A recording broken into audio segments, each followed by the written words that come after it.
Une fille à papa, un film de 1935 de René Guissard avec Josette Day, Betty Daussemont, dans un tout petit rôle de figurante Michel Morgan, et d'autre part Lucien Barou et Jean Servet.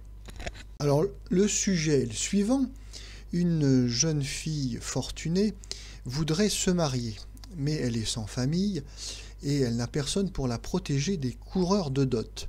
Qu'à cela ne tienne, lors d'un de ses séjours dans un palace, elle engage le concierge de ce palace pour lui servir de papa d'adoption, et donc pour veiller sur sa vertu et puis pour écarter les coureurs de dot pour qu'elle puisse faire le bon choix.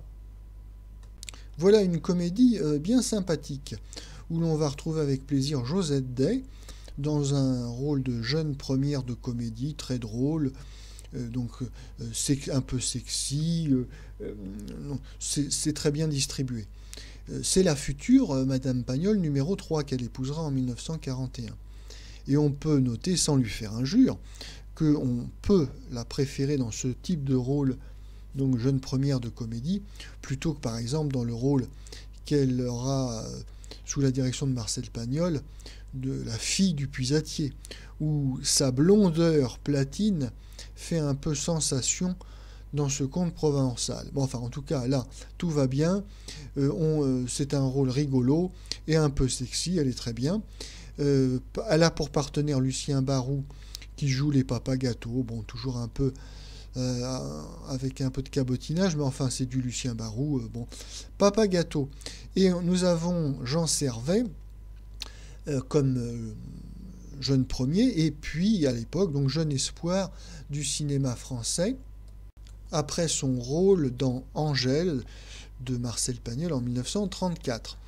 Alors, dans ce type de comédie populaire, il est souvent d'usage de faire rêver le spectateur en lui proposant comme le lieu de comédie les bords de mer, les stations balnéaires. Alors on est soit à Deauville, soit à Cannes, donc voilà, dans des endroits un peu chics, Côte d'Azur. Bon, là, pour changer, on n'est pas au bord de mer, on est à la montagne, au sport d'hiver. Et ça, c'est bon, c'est une petite originalité de ce film.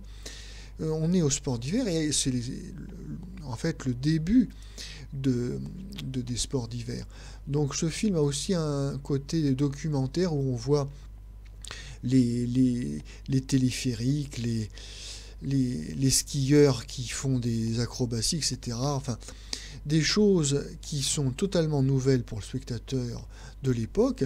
C'est extrêmement dépaysant, extrêmement curieux, c'est chic, c'est comme ça que vivent les riches, et oui madame, l'été ils sont à Deauville, et l'hiver ils sont à Megève, et oui voilà, ça se passe comme ça.